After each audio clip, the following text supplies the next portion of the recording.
overall neat dude, Adam Carolla. Yeah, get it on. Got to get on the show. They're going to get it on. Thanks for tuning in. Thanks for telling a friend. Dawson's on a cruise, a working cruise, so Chris is filling in for him. Good day, Jodi Miller. Good day to you, sir. And Ball Brian. Adam Carolla, I just want to say, who is the dude that is on your show?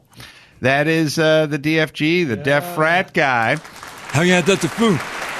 His real name is Jason, but he goes by Maverick. He's a communications major over at USC. And he's founder of Delta Foo, founded in 06, right, Mav? 06, after the schism. Oh, yeah, that's right. There was a schism? With Teeks? With you and Blake Chambers at the Teeks? I'm not allowed to say their name. I said it. They threatened to sue me. Oh, you got a gag order. These were brothers. I I'm love using a good air quotes. Yeah, brothers. Did Ashley go along with him over to the Teeks? Ashley tried that, dude. Oh, sorry. Come on, bro. Sorry. I thought you're because you're normally confused as to which Ashley She was we're social talking about. chairwoman. But aren't there two Ashleys? Yeah, there's Ashley, the chairwoman of the tryouts. Then there's Ashley, who used to rock a shave bush. Oh, okay, right. So I'm not sure which Ashley then. Oh, so the Ashley without the shaved bush went to she was a Tridel. Yeah, wait a minute. Where is Gina? Oh, Gina got a breast reduction surgery. What? Oh, no. Yeah. You really got to let him down easier. Yeah. Sorry, she had a minor. She had a surgery. She had a procedure. She had a procedure. Is she okay? Is she sick? No. She's better than ever. What happened to her? What operation? Her breasts. breasts. They were reduced. They took off her titty? No. They just it's a reduction. I think it was hurting. Oh. What? That could be Poochie's uncle now. Probably just got the news. I'll call you later. Okay. Why did she do this? I don't know. Maybe she's having back problems. I don't know. Deep bra grooves. I'm not That's a problem. physician. Yeah. She had a world-class set of melons. Yeah. She did. Yeah. Now they're gone? No, not gone. Reduced. Less than melons. 36, what? A 36 double D? I never asked. Could have been a G or an H. Yeah. Well, dude. Mm-hmm. What's up with that? I don't. Why would you do that? I didn't do it. Understand? Why did she do it to us? Mav, I wouldn't look at it as doing it to us. I think it was kind of a personal decision, maybe a health decision. Very male-centric. Can I get a brew or a hot seltzer? Yeah. You want something to take the edge off? Hell yeah, dude. What the heck? I'm sorry. I didn't. Super JV. All right. Now my phone is blowing up. Yeah. Well, maybe you should shut that off. But it's a special phone. It's a special phone for it probably is the hearing impaired. Yeah. Oh, okay. All right. Why would she do this to us? No, you keep saying. I think she did it to you. You're saying us, but I think you mean hell yeah. them. Thank you, Chris, and congratulations on your matrimony. Oh. Yeah, a range of emotions here. Yeah. Damn it, dude. Yeah. So look, I didn't want to get out of the gate this way. So let's kind of focus on JV or all balls here. I was just going to say that I had some good news. I have been 932 days AEA free. AEA? Autoerotic asphyxiation. Oh, really? And 4 hours. Oh. And did you say 930? So 932 days and 4 hours. Right. Oh. And what they say is the monkey may be off my back, but the circus is still in town. Yeah. So you're struggling. I'll take it one night at a time. One night at a time. Are you going to do it like alcoholics do and get the date tattooed on you for your last AEA? Yeah, I'm thinking about I'm going to do it now. Sure, as a reminder. Do you have a sponsor? Is there somebody you can call when you feel the need? Yeah, it's this dude, Don Wardlaw. He runs this group called LighthouseLastGasp.org. It's wordy. So they specialize in this? Last gasp. He is a dude who what he says is he was flying a little too close to the sun. With his autoerotic asphyxiation. And he was found by his family. Oh, I see. Yeah. But he survived, or? he survived. He said, "There go I for the grace of God." Oh, right. There's a And religious element. so did we lose Mike F. or one of the crew in the frat to autoerotics? Mike L. Mike L. Moose had to cut him down. No brother in a frat should ever have to cut down another brother. No. No, but Moose, I mean, not that this is like good, but he got all A's for the rest of the semester. That's fair. I think that's fair. I see. I heard that. Well, that happens Yeah, they when do you that. find your roommate If dead you- in college. Oh yeah. If you kill your I think there was a movie about that. yeah. Is it, if you kill them, you also get all A's. Oh, so Moose got all A's. Yeah, because Not Mike L. Oh, he did too. posthumously. no, Mike L. was, He got incomplete. He did what he did. Right. Okay, so Moose had to cut him down, so he got straight A's. Yeah. All right, so you've already lost someone in the frat to autoerotic asphyxiation, yeah? Yeah, and then, I mean, but this organization really helps dudes out. Lighthouse? Look at me. Yeah, 932 days. in 4 hours. 4 hours. Right, or Okay. 4 hours and 9 minutes now. Yeah. Yeah. All right. Good. So Hell yeah. you've taken charge of your life. Is this a bigger problem than we know?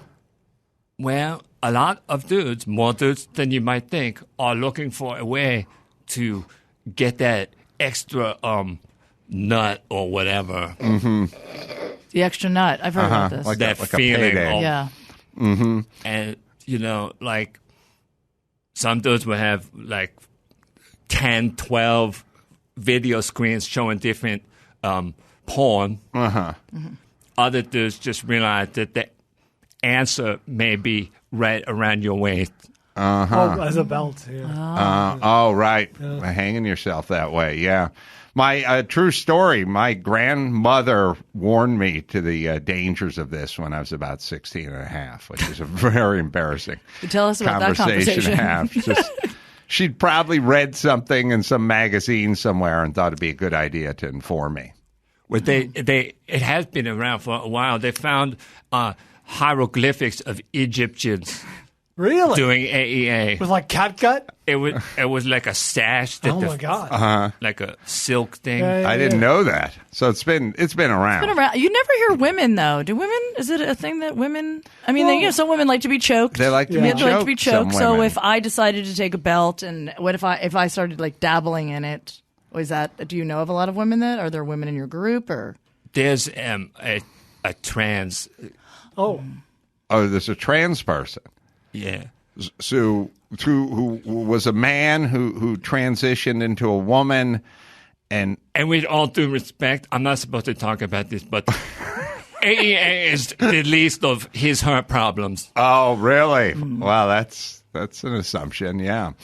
So the movie Coda just won Children of Deaf Adults. Adults. You're almost there, buddy. Children Of deaf adults. of Deaf Adults. Yeah. We're coming out of the mainstream. And people are ready to listen to what we have to say, if you will pardon the expression. Oh right. Yeah. You're a prominent deaf person in the media. I imagine you were at least approached. yeah. Your representation was at least approached, to read for a role in the movie. I was not approached directly, but Adam and I did have gotten our feet wet in the film world. Oh yeah. That's right. We wrote a screenplay. We did. About what? The Deaf Frat Guy. Yeah. Oh. Yeah, it was called Showdown at Havasu. It was based on actual events That's right. when we went on spring break, and we met these really cool. They were exchange students Exchange from students. Bulgaria. But then we woke up. We were totally blacked out. You're on a They houseboat? took- On a houseboat in Lake Havasu. They were not exchange students. They were gypsies. They took everything. Our watches, cell phones, pagers. Wow. Yeah. Pagers. Right. Well, They it's drugged back you. then, wow. They roofied you guys, right? Yeah, and I think, I'm not sure, but I think they gave Poochie's uncle that drug from Colombia where you lose all your will. And they're like, go to the ATM and withdraw. And he's like, hell yeah. All right. And then if I even recall of as Moose or Poochie woke up with a dick drawn on his forehead. I think the gypsies did that even. Yeah, impermanent marker. Right, so it's still there. All these years later. Even all Still these- there to this day. And you know how much Poochie loves to be tanned, to go in the tanning bed. Right, yeah. Oh, no, wait a minute, DFG. I think you drew the dick on Poochie because he passed out before you. I think that's what ended up happening.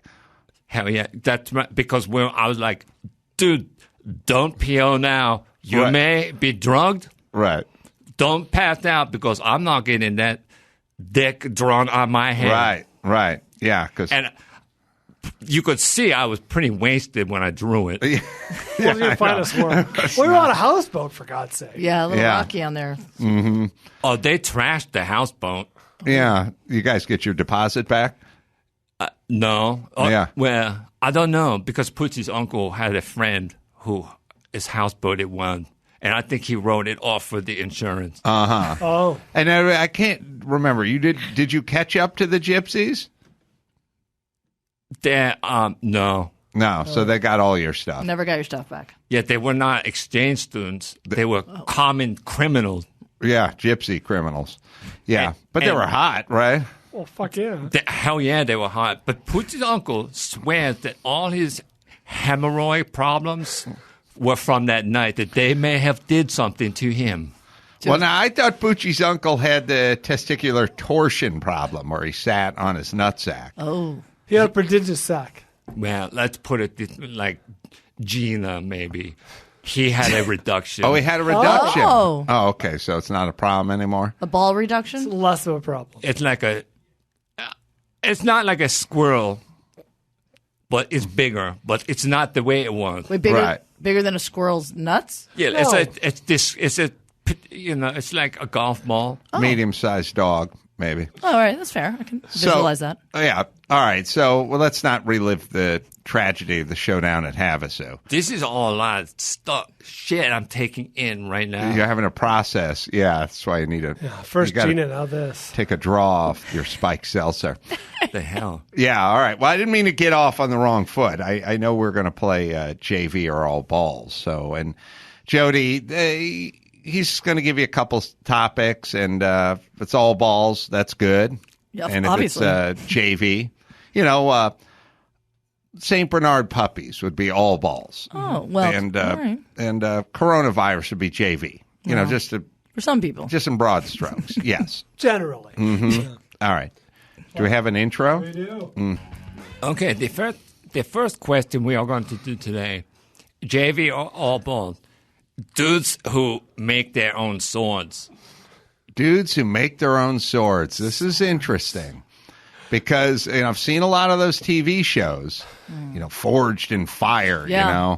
and they're all kind of weird dudes with weird facial hair, and Yeah. Very affected. they're very affected. But on the other hand, they're using their hands, they're using tools, They're into metallurgy. they're into metallurgy. Yep. There's something, so it's kind of weird. It's like I kind of respect the guy, but I wouldn't want to hang out with him. Right. I'm with you. And then imagine going out to, for steak dinner with one of these guys, and you reach for a knife. He goes, "That's pot metal. That's fucking from China. Bullshit. You're never going to get through that." I brought my own, and then he unrolls Yeah. the knives he pearls, Right. made. Jodi, this is not typical. Usually the first one we get out of I the mean, day with is I already know pretty what easy, mine is, but I can, for me. All right, what do you got? I mean, it's very JV. I mean, guys who make swords play with their swords, cross swords with other swords. There's a lot of sword fighting. There's no room for me there. I've got nothing to offer a guy who makes his own swords. You know what I mean? I'm gonna go for all balls because in every commercial where they're trying to illustrate a boy becoming a man or be a Marine, and whenever it's always slow motion of the guy pounding the sword? the sparks metal. fly. There's some kind of metal. Yeah, then it's got the with the anvil hammer out. and the- Yeah, yeah. it is emblematic of Right. becoming something stronger and better. So I say it's all balls. They're all good points. I'm pretty torn, but I'm going to lean JV, because this guy, as manly as it is, this is a close cousin to look at me guy. Like, please ask me a question about this sword making ability. This is like wear a kilt guy. Yeah. That's who this guy is. Same Same dude. dude. Okay. The answer is JV. Yes. Oh, Yeah. damn it. The answer is JV. Dude, buy the sword, dude. Yeah. Like, Thank who's you. got this much time? No you one. do not have this much time to make your own sword. Just go to an Army Navy store. Go to a sword store. Just go to a sword store. Yeah, but then what about the people who make their own beer? That's good. Same guy? No, that's good. Oh, no, That's no. good. Yeah, that's all balls. But according to your argument, he should just go to Trader Joe's and pick up a six-pack. no, you make your own beer. You know your flavors. You All drink right. your beer. I'll take my loss. Shows What's- up with a what's- homemade 6-pack. What's Yeah. the next one? Turtle. Turtles? Just turtles. Yeah, like Yertle the turtle. Yeah. I remember Yertle. Oddly a specific example, but All right. Well, yeah. turtles. Here's the thing about turtles.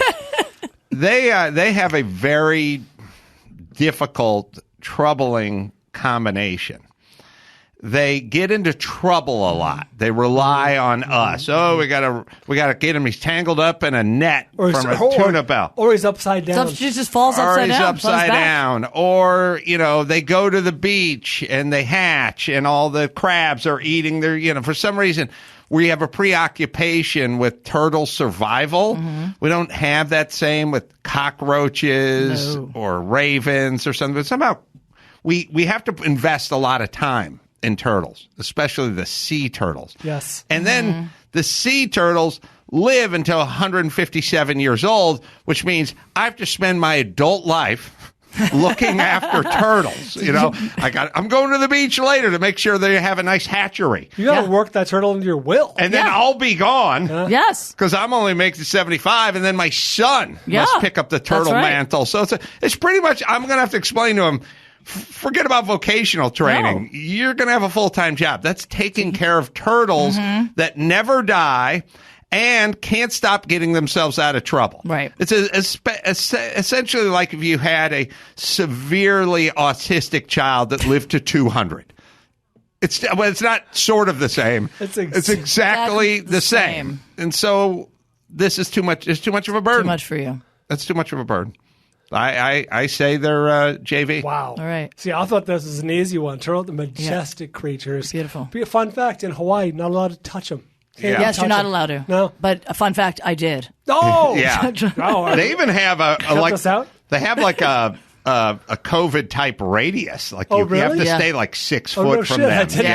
didn't Yeah. They're majestic creatures. They're graceful swimmers. I'm going to go with all balls.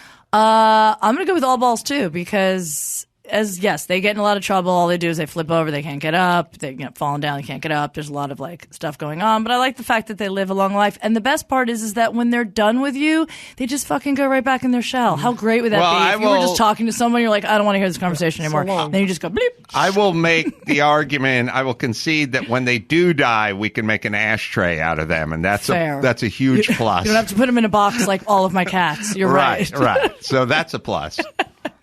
Hell yeah. It all ball. Yes! Here's what I You got to think. recalibrate this, man. Oh, for Ain't two. the thing was good about the ashtray or a spittoon. A salad bowl. Salad bowl. But That's nice. They are the OG, the original drifter. They have their houses on their back. Good point. Yeah, they're That's rambling right. men. They're born Surf-wise. to ramble. Wherever they lay their head, it's their home. Yeah, that's right. Yeah, they're rambling. You should have thought about that. I feel like I hurt my own cause with my ashtray argument, but okay. You see a turtle and be like, hey, look at that cool drifter. Yeah. Is it? Yeah. He don't give a shit. Yeah, swimming into town, making love to all the lady turtles, and then rambling again. You're right. I didn't think about that. All right. I'm 0 for 2, man. This one is a little bit tricky. Oh. A too good blowjob. Too good a Blowjob blowjob. is too good. Like with an Altoid or something? Yeah, like someone that stands on her head with her hands behind her back and blows that rubber on. Oh my God, have you seen my videos? That's so weird that you're so You're specific. talking about digit dropping here, man? Whatever turns you on, man. Yeah, Uh-huh. just like a too good. Yeah, It's too good. It's too good. Mind blowing. bar too high. Now, look, it's not the actual too good blowjob that we're worried about. We're worried about the next blowjob. That's what it is. Right? So ruin you. Yeah, look, by this argument, no one should ever eat at the French Laundry because it's going to ruin them for the hometown buffet. I haven't enjoyed a meal in 5 years, buddy. That's right. I dismiss this argument. Also, there's a distinct chance of having a heart attack as you're busting a nut and that being your last blowjob. You could be hit by a bus. I know. I like that 2022, the number one way you could die randomly is hit by a bus. You'd be hit by a bus during your refractory period. Also, who's giving the blowjob? Because if this is a professional, I think you just go back to the ranch and ask for Tammy. You know what I mean? And you get the same blowjob. Mav? This would be a lady you have feelings for. No, now we're getting into the details. Like, you don't want to, like, understand, like, hey, this is a hell of a Hummer. But who was the last chump she was blowing? Oh, now. Yeah. We got to figure out where she perfected her Yes, technique. professionals just don't become professionals overnight. I never really thought about that, but I have a license plate frame on my car that says you can never be too rich or too skinny, and I'm going to apply that to the blowjob. Okay. There's no such thing as too good a blowjob. I say a great blowjob is all balls. Okay. The obvious answer here, Maverick clearly wants us to go down the path of JV, which is why I'm going to say JV. Okay, well, as the only person in this room, I'm assuming that actually gives blowjobs. Is that a fair assessment? Sure, yeah, absolutely. Yeah. And who is also an incredibly good blowjob giver. Sorry, Dad. But I mean, it's it's on my resume. It's my acting resume. You've seen it. I read your That's why I'm IMDb. here, guys. That's why I'm here today. Perfect French accent. And Hell of a blowjob. and hell of a blowjob. But I will tell you, as someone who's gotten a lot of compliments, it's JV. You don't give too good of one. You just don't. I could bring that guy there. I could bring him to the best. But right when I see that he's enjoying it too much, you pull back a little bit. You put your teeth on it a little bit, just so he's It's So if you see him put down the remote or end his phone call, then it's got to be. You We're want getting to to that always place. keep him on. You want to keep it like right there where he's like, I know she could do a little better, and then he keeps you around. Don't they say that? Yeah. Don't they say the same thing about French perfume? There's something in there that's like stinks a little bit, just so it's not too flowery. Right. I think maybe. I don't know. I don't heard wear this. French perfume when I give blowjobs. Well, But yeah. I have a question for you, little lady. You call me little. yeah. What is your phone number? Hell yeah. All right. Well, I won all balls And on you this went one. JV. Two JVs. JV. Oh, I just can't think about the chump before. yeah. I'm taking a shellacking. It's out not your here best today. moment. This really isn't a good look for me. Mav and I go way back. Like, I feel like I have my finger on his pulse, but I'm today. way off. Larry Miller-esque. Wait, it's all balls. What? What? What? You changed How did you it. change that? Because there is no too good of a blowjob. Wow. Wow, that's what I was saying. All right, well, this There you game go. is it's All getting right, well, knotted that was up really- now. Yeah. This one, I think we can come to a little bit of an agreement. Making eye contact with a dog while it's taking a big duke. I have found that with my dog, Phil, nearly impossible. Oh, really? Oh, you can't look at him? Well, what I've noticed is he likes to take a dump in the backyard sometimes when I'm like standing out on the patio. And what he does is he looks at me and he then starts to position himself so his asshole is facing me every single time. He never takes one facing me. Sure. He'll get out like a sextant and a slide rule and lick his paw and put it up in the wind and start. He'll factor in the Earth's rotation and stuff, and then he gets it exactly lined up. If I move 8 feet, he'll shift, he'll adjust, and then he'll get just so I see his ass in the business, and then he'll drop the deuce. So I don't get to You look can't him in ever. the So eye. even if you were about to, he would just turn. Yes. So Fascinating. My dog faces away from me also, but always turns to look back. I can't avoid the eye contact. You're being taunted. I probably am. Yeah, exactly. Right. It's like, I knew who picks this up, not me. Yeah. Oh, there's Phil. Phil. Took him for a walk yesterday. We went into Doesn't someone's look house. like you're walking him anywhere. Yeah, well, he gets tired, and then when he gets tired, he finds some green grass and some shade, and then he lays down, and he just lays there and tells it's time to move. And inevitably, whoever lives in the house or is returning to the house shows up while I'm standing on their lawn every single fucking time. Guy in a black F1 Ford F-150 just backing out. Phil cannot be moved because he's overheated, and when he's overheated, there's no moving him. So he just sits there. He rolled around too, Chris. We can. I think there's a crazy picture of him rolling around. But anyway, he turns his back. He makes me witness this in a almost Clockwork Orange-esque way. And for that, the eyes open. Yeah, and Brian's dog mocking him. Yep. I say it's JV. It is for sure, JV. You hit the nail on the head. There's a taunt in there. There's a, you may be the owner, I'm making air quotes, but we knew who's in charge. Right. It's obviously JV. I'm a cat owner, and cats do their business in private, so I don't have to see it. They So bury dogs, they bury it. They do it in private. It never happened. They don't even want to acknowledge it. Dogs are like, clean that up, bitch. Right. All right, we're all JV on this one. Let the dog take a dump in peace. JV. Don't look at it. That's right. And, I mean, there's a dog that will wink at you. Mm-hmm. But yeah, there's JV. crazy Look at that. Phil. That's a good boy. He'll roll around a little on someone's lawn for a while, and then at some point he'll unheat, and then we can continue our walk. And then we ran into a nice woman who was going into her home, and she recognized me, and she invited me in. And to meet her husband, and now you live there, and have a glass of wine, and so I did. And wow, charmed life. They had cats, and Phil came in, and Phil was going nuts with these crazy cats. All right, so what do we got? What it was a 2-1? I think we're up by 1 on you. Yeah, that's right. Okay, all right, into the championship rounds. Now for this, to spice things up a little, we will do a choice. You pick the topic. I'll give you a choice. Oh. Mm-hmm. So the first one is, would you rather judge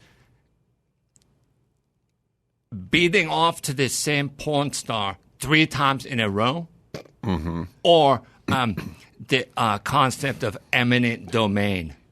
Oh, wow. Wow. So eminent domain... The legal concept. The legal concept, I'm not even sure of. It's like, is that like ownership is 9/10 of the law? It's like where the government comes in and says, we need this for a park or a building or something. Get the fuck out. We're going to expand the freeway. Yeah. So we're gonna mow down your grandma's house. Yeah. So and then the other one was beating off to the same porn star. actress. Okay, actress, important. 3 times in a row. Or more. Okay. Oh. To the point where it becomes, there is emotional attachment. Oh, okay. Well, Jodi, you're the guest. I'm gonna leave it up to you. Oh, well, obviously porn star. Okay. Because anybody that can 3 times. Yeah. Okay. Well, that's a question. Oh. Is this 3 consecutive times like in a session, or is this spread over 3 or 4 days? Days. Okay. Oh, important. okay. Good That's to know. different. Okay. All right. Yeah. Still, let's just see. Like, I need to see this lady again. Mm-hmm. Yeah. So you're worried that a relationship is being forged here? Yeah, like the way a duck baby imprints on its mother. But with Nina Hartley? For example. Are you a vintage guy, Mav? Do you like the newer stuff? You Bro, like the I know weird who Nina Avatar Hartley stuff? is, okay? Yeah, no, I didn't mean to insult. No, I'm sorry. Tonally, I was off.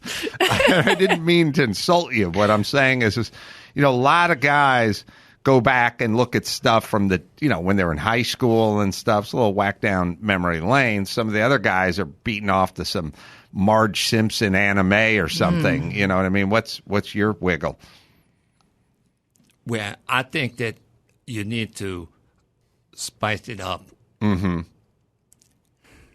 And But I'm asking you the question. well, Oh, Okay. yeah, all right, Here's yeah. something to consider. Nina Hartley, a superstar, unattainable, a star, an actress. Nowadays, with the porn being what it is, you got the amateur girls. They're all on Twitter accounts or whatever account. OnlyFans. These girls are. You could take it too far. You know what I'm saying? Say, hey, loved your last vid or whatever, and next thing you know, you got a little bit of a two-way going. All right. Well, I'm going to make this one between Jodi and Brian because we have to declare a winner here Okay. because we have our next guest waiting for us. I say all I will balls. let Jodi go first, and then Brian will go the opposite. I So- recognize the all balls. This is It's all balls. This sounds great.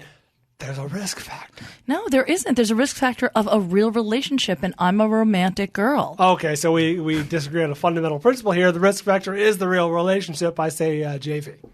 All balls. All right. And the winner is Ball Brian. So the whole point is you get a different lady every day. Now Well, you're talking. I feel slighted. Hey, for your first time out, that was really good. That was solid. Okay. What is your astro sign? I'm a Taurus. Hell yeah. My birthday is actually on Sunday. Hey, Do we have an outro? we absolutely do.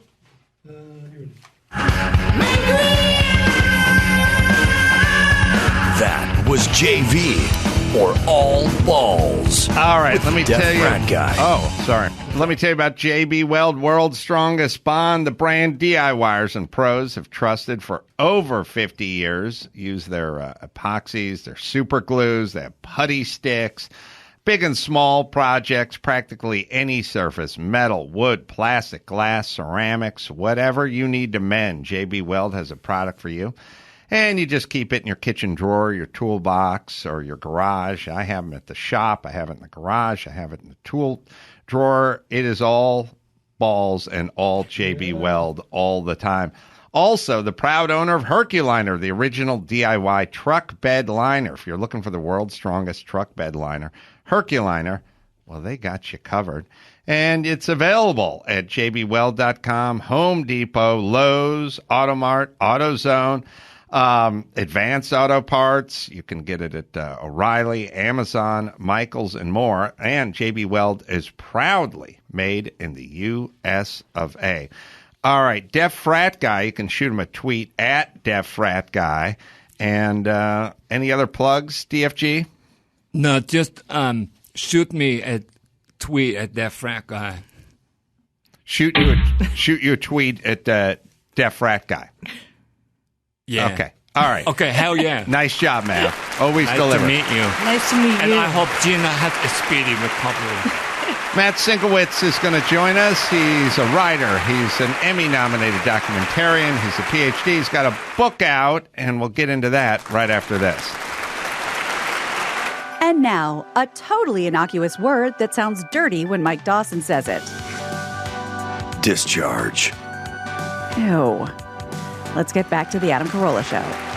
Matt Sienkiewicz has joined us via Zoom. He's a PhD. He's a writer. He's an author. He's a documentarian. He's got a book out, and it's called That's Not Funny, How the Right Makes Comedy Work for Them. It's available now on Amazon. And, yeah, this is an interesting subject, which is, and I think it's covered in the book, like Greg Gutfeld is #1 in late night now. That's something that would have been thought unthinkable a year ago. What's your take, Matt?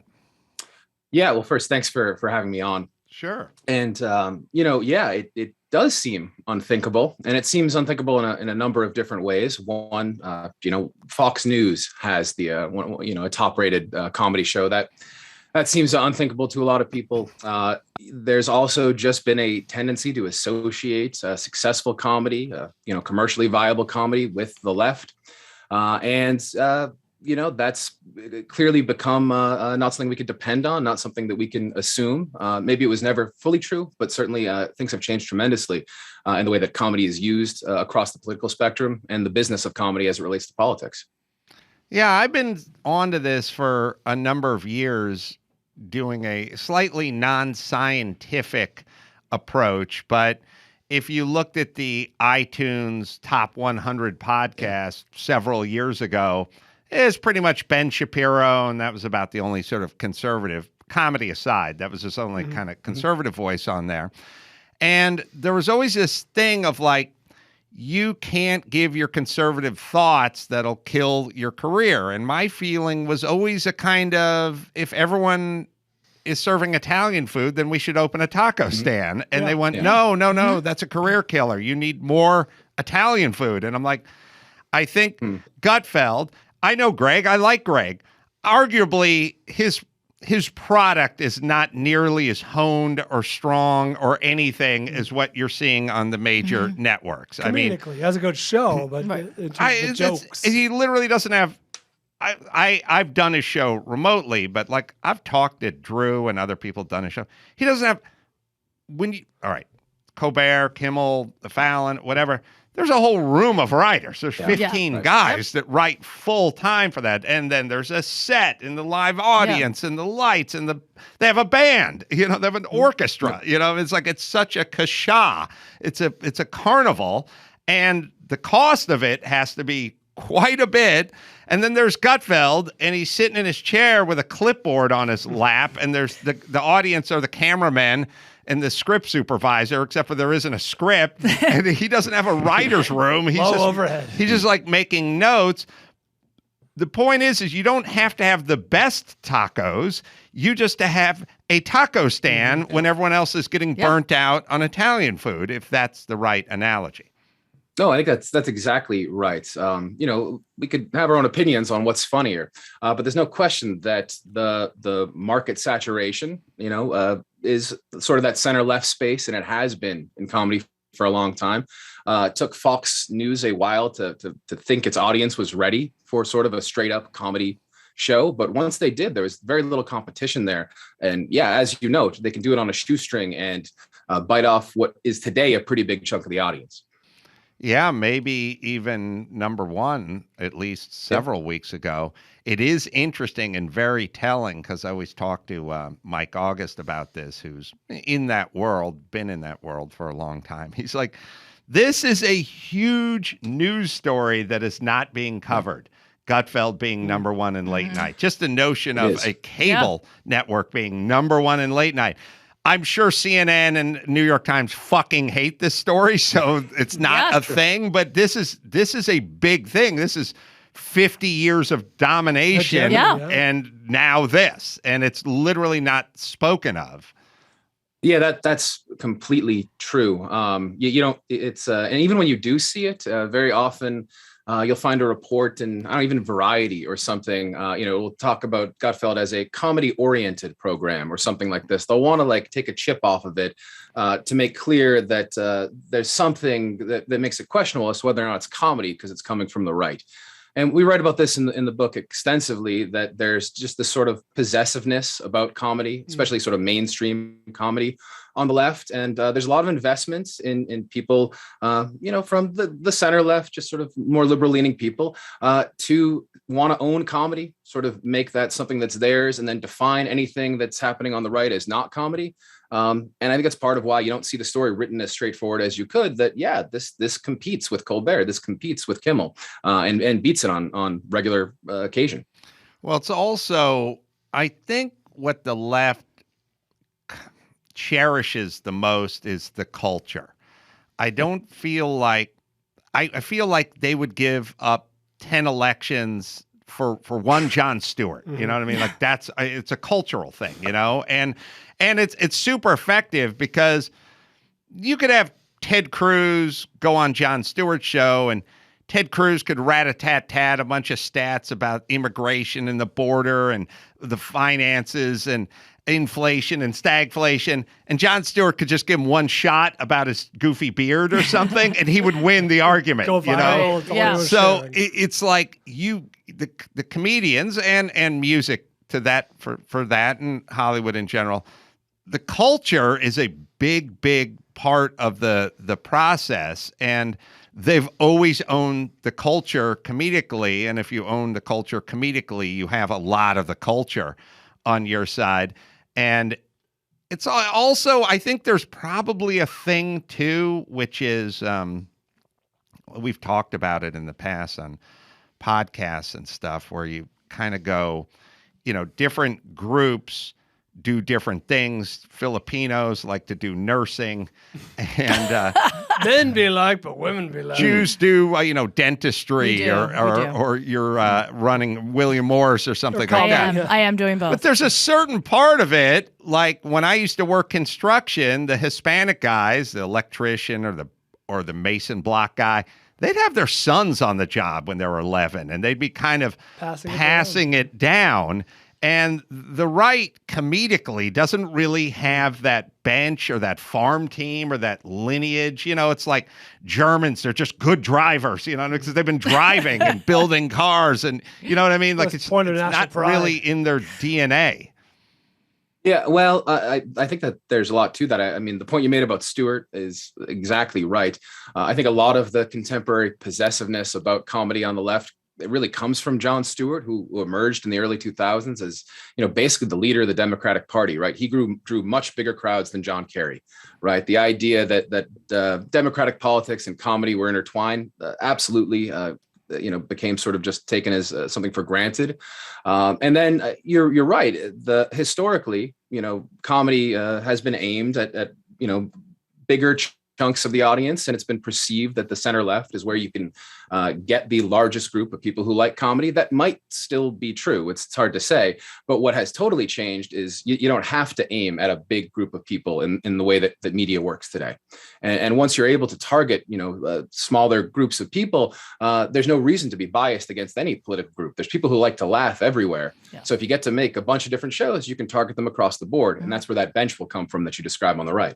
Well, all Gutfeld needs, in a society with 350 million people in it, he only needs 1.7 million Americans to be number one, or 2.1 or whatever it is. But it's a small slice of it. He doesn't need half or 2/3 of our society.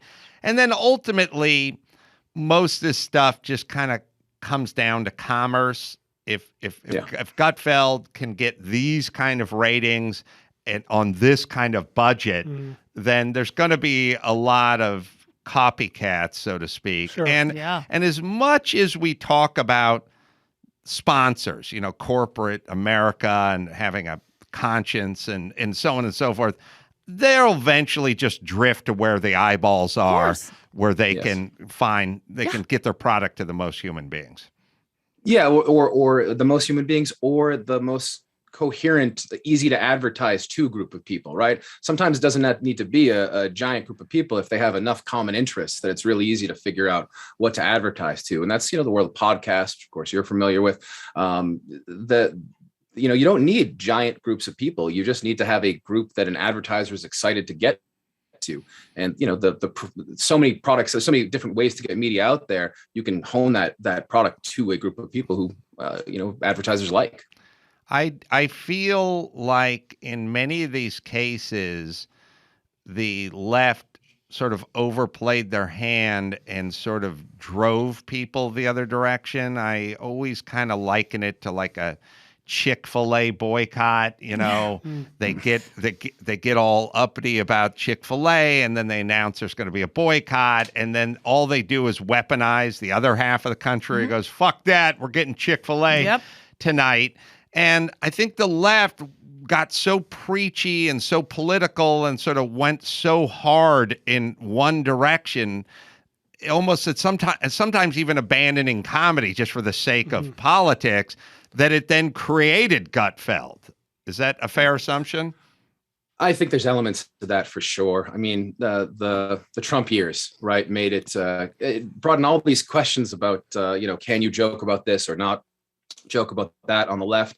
Part of it, there's certainly some, like a self-censorship that you see in parts of the left, really being afraid to cross a boundary or break a taboo. But also just, if you, for example, you watch, Colbert, he'll do jokes and good jokes often about Trump, but then there also always seems to have to be a very serious point. Right. He's on the verge of tears after January 6th. He's sort of making sure that it's not just funny. And I think that that's something the left really, at the end of the Trump years, parts of the left, people who are comedians on the left, there was sometimes a paying tax for the comedy that they were doing, right? You make somebody laugh, but then teach them, well, it's really serious also. And that might not be the best way to long-term hold an audience and attract new people to comedy. I mean, you take a look at just COVID, and I was screaming during the whole COVID hysteria, where the fuck are the comedians? Like, I want some jokes. Like, where are they? They stood back from that subject in a big way, and probably a way they wouldn't have 20 years ago. I just feel like, we were talking to the late, great Gilbert Gottfried, who was tweeting out about the Japanese tsunami as it was happening. I don't know, was that 14 years ago now or 10 years ago? I don't even know over 10 when that was. But there was a time when comedians went, I don't care if it's gallows humor. This is what's in the zeitgeist, and I gotta. They pretty much abandoned all that. They were actually at the forefront of all the hysteria, and I wonder if that's affected them big picture. No, I mean, I think so. I think part of it also has to do with the mixing up of different ways that we communicate. Right. So, Twitter is a space for comedians to make jokes naturally. It's also a place a lot of people get their serious news from. The Fox News having Gutfeld is a mixture of this, the kind of mixing up of the comedy and news space. I think, that's where you get the accusations that jokes are misinformation, jokes are disinformation. These sorts of things get, when it comes to an issue like COVID, people get really nervous about it. It is hard to negotiate. It's not something we had to deal with so much, right? Nobody used to take Weekend Update on Saturday Night Live and think it was real news. Right. And so there's a squeamishness there. And I think part of it's figuring out how to deal with the world of social media, new media, how we kind of mixed everything up in the way we talk about stuff, whether it's comedy, news, whatever. I wonder if future generations, because we always do this thing where it's like, oh, these kids, they're so sensitive about what is being said about them and social media. But Dr. Drew is no kid, and it affects him greatly. And there's many other adults who are greatly affected because it's so new. Yeah. And I would kind of make the counter argument, maybe kids are going to grow up with a thicker skin. Outer skin, a shell, because they have been hearing it since they were 9 now. By the time they're 39, this is just going to be called a Tuesday, them getting shit online. I mean, I feel like, and you probably noticed this too, because I get up still, several times a week performing, and the landscape of just your average audience in a comedy club has completely changed. What people used to be able to talk about and what people are scared. I hear a lot of comics just like, can I say this on stage? And no one ever said that before 10 years, 15 years ago. You just say it. You know what I mean? The audience tends to be oversensitive in certain subjects. You're just talking about COVID, but there's a lot of things that think about some of your old jokes. I've never wondered that. Where I notice it regionally. Yes. Like you go down to the Comedy Store. Yeah. I was at the Laugh Factory last week, and I said this joke where I said, look, I tell my son, never, ever follow an Indian kid during a spelling bee. Never. Right. Unless that kid is American Indian. And first off, the audience is uncomfortable. And then secondly, I swear to God, a chick right up front, 27 years old, she just goes, I'm American Indian. Nice. And I don't appreciate it. Nice. And I was like, well, I had to have a dialogue. That's the new world order. Your comeback should have been spell American Indian. That's right.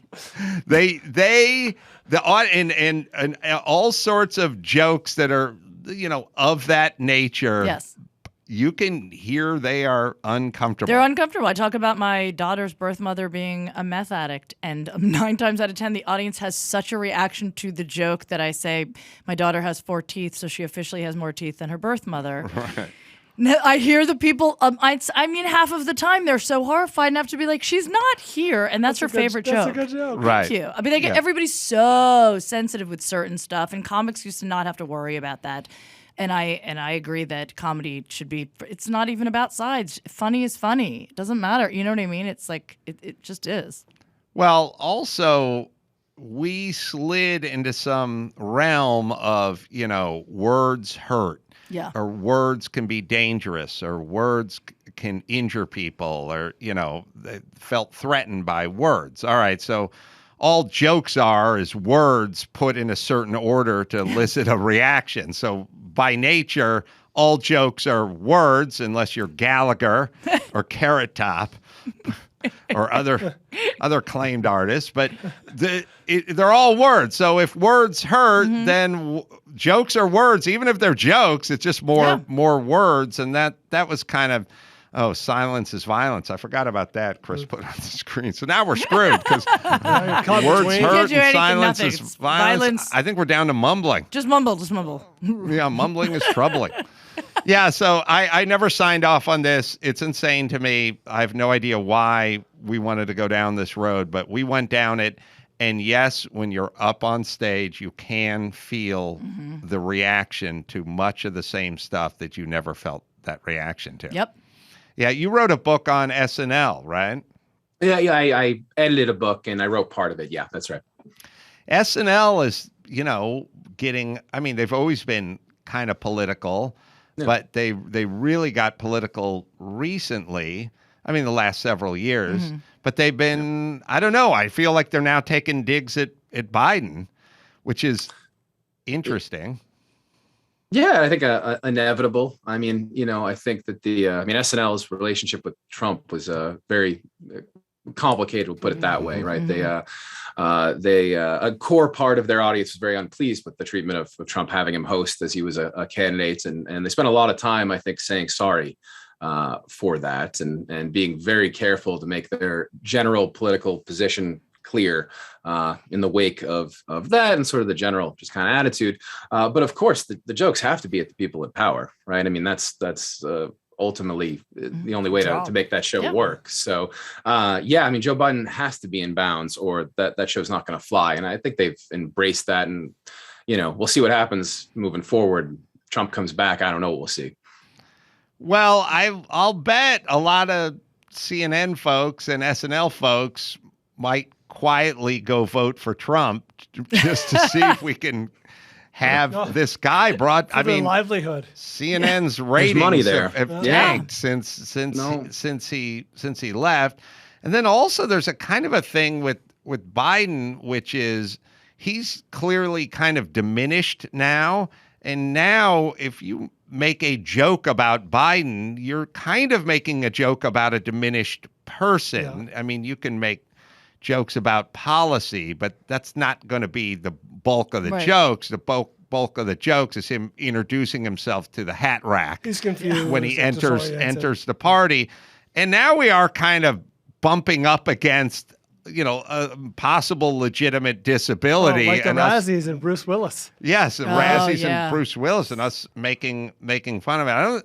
We're not quite there yet.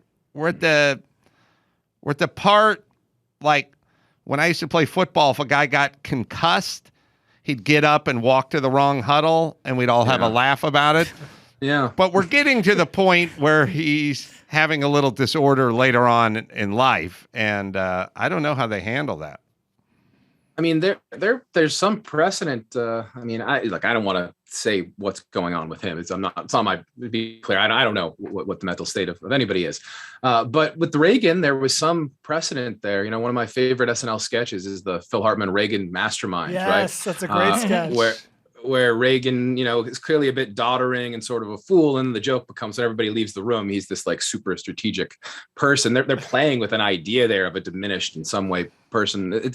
There are ways in which this has been negotiated in the past. I don't know if we're too sensitive or I'm not sure, but it's a good question. There has been things along these lines, though. You ever seen that sketch? No, I don't think I have. Little Maybe girl Chris comes can in find for a it. photo So op, funny. and he's like, "Little girl," the Ronald Reagan thing, Right. Take a picture. Okay, nice to meet you. She leaves the room. Everyone leaves. All right, back to work. He's like a taskmaster, telling everyone what to do. Sir, I'm not following you. You don't need to know.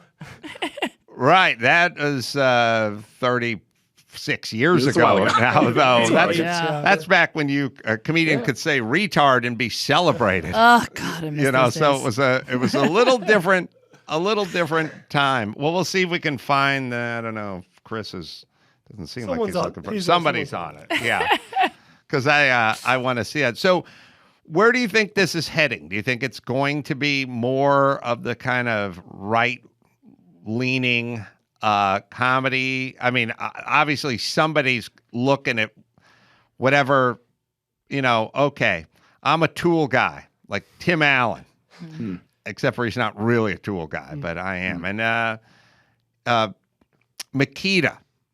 They were the only people that ever made a cordless drill for a decade. But at some point, DeWalt and Porter Cable and Stanley and whoever, Black & Decker, they went, what the fuck are they the only ones doing this? They have 100% of the market share. Right. Why don't we start making our own cordless drills? And the next thing you know, Makita's market share is down to 13% versus 97%. How long are people going to watch Gutfeld before somebody goes, hey, we're going to do that? Yeah, I mean, it's going to breed, absolutely it'll breed imitation. I mean, we do see a whole world in there in sort of the lower, the smaller media world, right? The podcast world, the YouTube world. There are a bunch of people, and then we write about this in the book, or working in all sorts of different parts of kind of conservatism or right-wing worlds.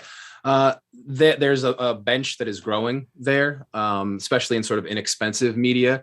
I would suspect that you'll find eventually people in the real big leagues, so night shows, not wanting to give up on 40% of the American public and wanting to try to find maybe that Jay Leno kind of character who can straddle again. Maybe that's impossible these days, but there's got to be some instinct to try to, reach into that space that Gutfeld has proven is there.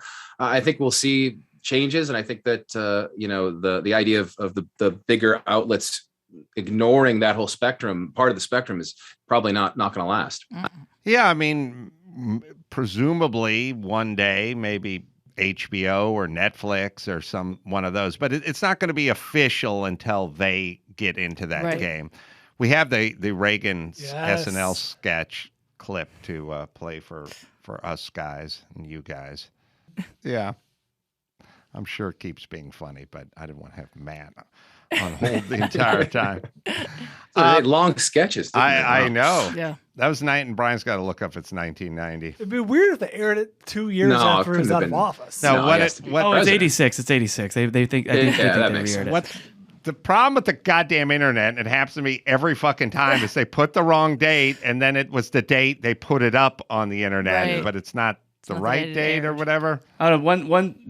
There was an excerpt that said 1990, but then there's another part that says 86. So it said both on Google. He wasn't the president in 1990. Not 1990. That was the problem. Yeah. Brain comes in handy. There you go. All right, Matt, let me give a plug to the book. That's Not Funny, How the Right Makes Comedy Work for Them. It's available on Amazon as we speak. Matt Sienkiewicz, thank you very much for joining us. Hope you come back. Oh, he's frozen. He said up. sure. He said sure. Perfect. Perfect timing. All right, FitzDog is out there. Let me just tell you about Cuts, a premium T-shirt alternative, perfect for any occasion.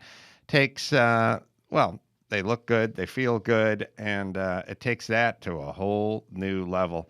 These things are great. It's not the stuff you grew up with. It's top shelf, premium quality. Again, it's a T-shirt alternative, and it's good for any occasion. The shirts fit well. The quality is great. The fabric is comfortable.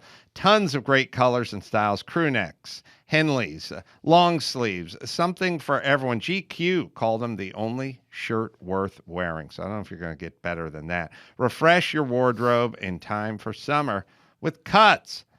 Right, Dawson? See for yourself why Cuts is one of the fastest growing men's brands with over 1 million shirts sold. Get 15% off your first order by going to cutsclothing.com/Carolla. That's CUTS clothing.com/Carolla. All right. Greg Fitzsimmons, FitzDog, is coming in studio right after this. It's time to check Adam's voicemail. As Dawson is reading the article about Drew and the homeless, I'm here in Whittier, California, a little south of you guys, and there is a homeless guy on the corner screaming obscenities at the sky, flipping off people as they drive by, and with his other hand, he's playing with his dick. He's clearly in this situation because the factory shut down. Keep up the good work. You can leave us a message at 888-634-1744. Greg Fitzsimmons has joined us. He's got shows coming up. Tacoma Comedy Club, May 19th through the 21st. Irvine Improv, May 27th through the 29th. And The Well in Bakersfield, that'll be June 11th. Fitzdog, has got a podcast also called Fitzdog Radio. And Sunday Papers, good to see you, Fitzdog. It's nice to be here. And Jodi, it's lovely to see you joining us today. So good to see you. You guys go back? We go, we hover in the same circles. We do. We hover together. Mm-hmm. Yeah. Circle hovers. I mean, it's just like, I think the thing I missed the most about the pandemic was the green room hang. Yeah.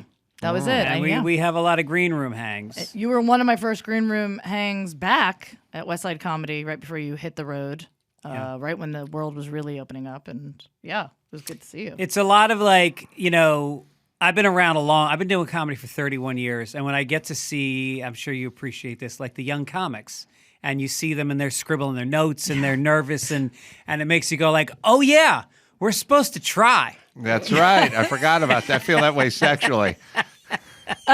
When you watch porn. I have to try. I just forgot there used to be effort involved. Yeah. Right. I can tell you this, though, and I don't know if you remember that. Speaking of that, Greg here did my show, Stand Up When, which is the historical show. It's now called That's Historical. You did 1912, which is where I pick a year in history and all the comics write and perform as if it's actually that year. You did 1912. We were all aboard the Titanic. And you and Owen Smith were on it, and we were talking right before you went on, and you were saying just what you said. You go, wow, I feel like this is my first time doing stand-up, because you have to write a whole new set as if you live in that year. Yeah. And that's what it feels like every time comics do that show. It's kind of that excitement and that like nervous energy. Yeah. Like, oh my God, I'm going to say all these things. Is it even going to be funny? I know. Like somebody said to me recently, like, so when you're not on the road and you're in LA, you'll go out. Like on a Tuesday night, you'll just like finish dinner and then drive a half hour into Hollywood to make $20. And why do you do that? And I was stumped. I was like, I have no idea. It's what I do. It's like that Scorpion joke. It's what I do.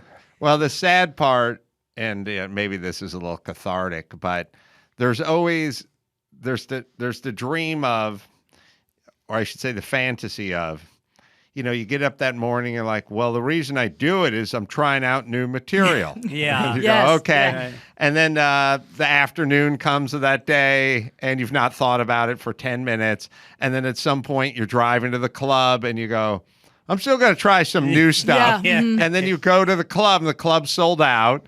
And somebody's in front of you killing, and they're not doing any new stuff, and you're like, fuck it, I'm doing all the old shit. Right, and now you've completely wasted the reason for doing it. Well, it's like people wonder why comedians have so many jokes about airplanes and hotels. Right. It's the last thing we experience before going on stage. Right. When we're in the throes of like, I haven't written anything new. Why is there an ashtray on the armrest of the plane? There's no smoking on planes anymore. I heard you, or I'm not heard, I'm just reading it here, that you once told a joke at a show and nobody laughed except for Quentin Tarantino, which I'd argue is worth 1,000 civilians. Yeah, he came in. He's a was it? He's a huge comedy nerd. He is. And he came into the Comedy Store one night. The Comedy Store has 3 different stages, and he was bouncing around because the club manager, Richie, was like, here's who you need to see. And he'd take him in for each person. And I did this. What was the joke I did? I was talking about the pandemic, and I go, at least with AIDS, you had some fun catching it. There was some butt fucking, there was hypodermic needles. Yeah. It was a story, and nobody laughed. And then I just heard somebody slapping a table, and his head was down. I didn't even know he was in the room. And I was like, is that fucking Quentin Tarantino? That is high praise. Yeah. That's good. That's a great joke. And it's also too. high praise that he was shepherded to see you in the original room or wherever you were. You have to think about it that way. Yeah, and then he hung out after the show. He was like holding court in the parking lot. There was about a dozen comics just standing in a semicircle around him while he just like like talked about the history of like Def Comedy Jam, and he just had all these great stories. He's just always been like an aficionado of comedy. I celebrated Thanksgiving with him the What? second year I was out here. Yes, at Robert Forster's house. I'm friends with his daughter Kate. Oh, the actor. Yeah, and I've been out here 2 years. I mean, I'm so new, so green. I was doing comedy, but I was so he like. kind of made his big comeback in like Foxy Brown or Jackie whatever. Brown. That Yeah, was. Jackie yes, Brown, that's what he which did. He a was Foxy nominated Brown for an thing. Academy Award for that. Yes, so Yeah. for Jackie Brown, right? So I went to he was having Thanksgiving, and I went over there, and Quentin was there with a girlfriend and like a couple other people, and I mean, he just spoke the entire dinner. I don't know if anyone else even said a word, and I was just like, I don't even know if I ate because my mouth was just open the whole time. Yeah, like I've been out in LA 2 years, and I'm having Thanksgiving dinner with Quentin Tarantino. Yeah, it's pretty amazing. And that was the highlight. Robert Forster was like a big 60s, 70s He was, actor, yes. and then he was. did kind of with him what he did with Travolta, Travolta, yes, which is he he has this did. He knack really for. gave him a resurgence in his career. He passed away a couple of years ago, I believe. Recently, yeah. He did a lot, and then he like came back, and I was in Acme doing sketch comedy there. He guest starred a whole bunch. He would drop in, and he was great. I really loved him. You were at Acme on La Brea? Yeah, you're Acme. Yeah, I built the other Acme Oh, okay, theater. the one in NoHo. NoHo. That's where. Yes. I went there too, but the one in on La Brea, Sweeney. Yeah, I started there. That's where I started when I first came out here, and he would pop in and do our Saturday night sketch stuff.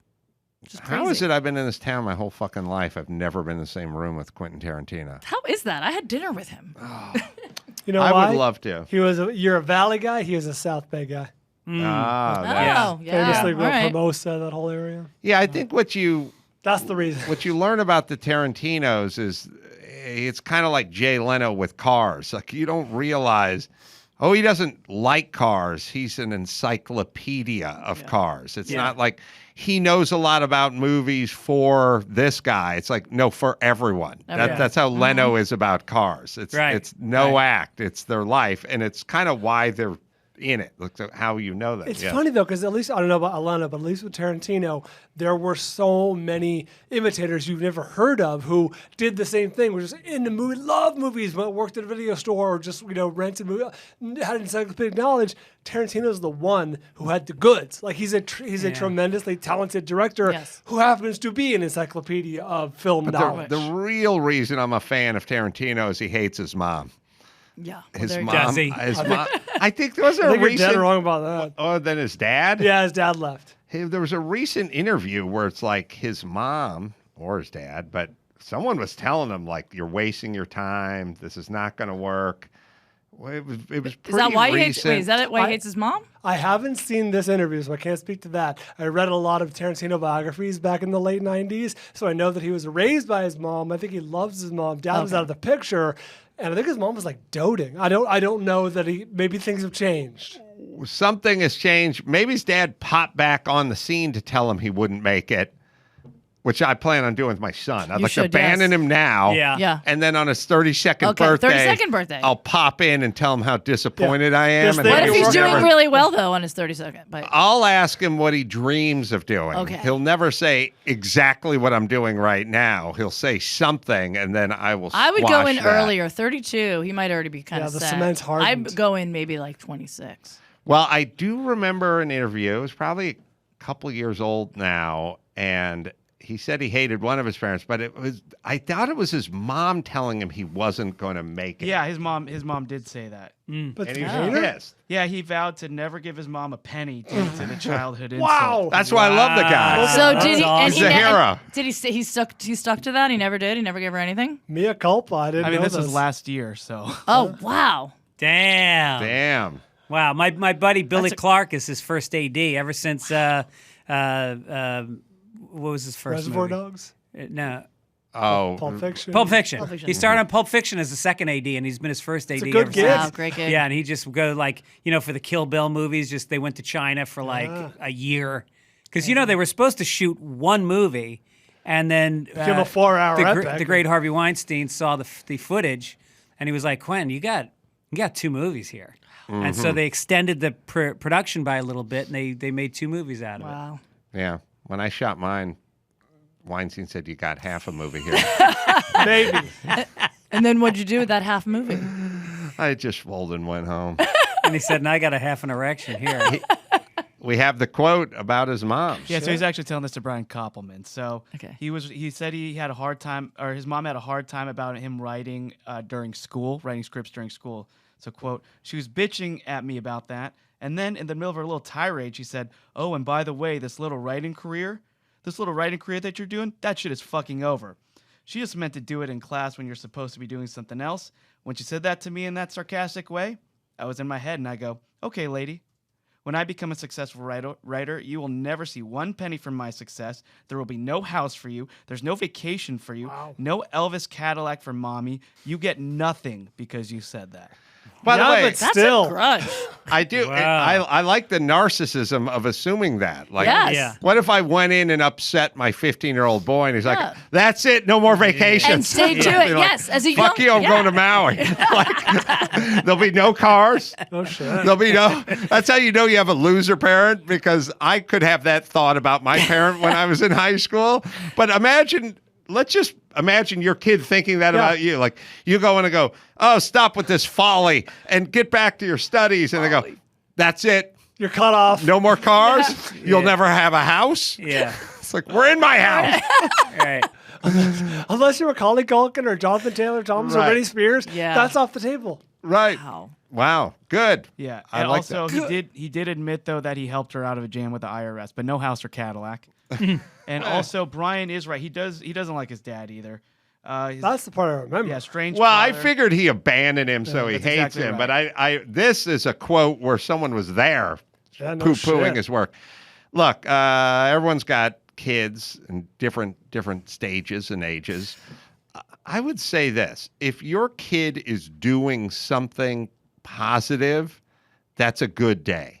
Mm-hmm. You know what I mean? Like, your kid is writing screenplays at 14. Yeah. Don't Right. come They're not in. lighting fires. Right. Right. Right. He's not I was wishing just- anyone into a cornfield. I was just driving over here. You know, my son's in college. He's studying anthropology, which is the study of how to live off your father for the rest of your life.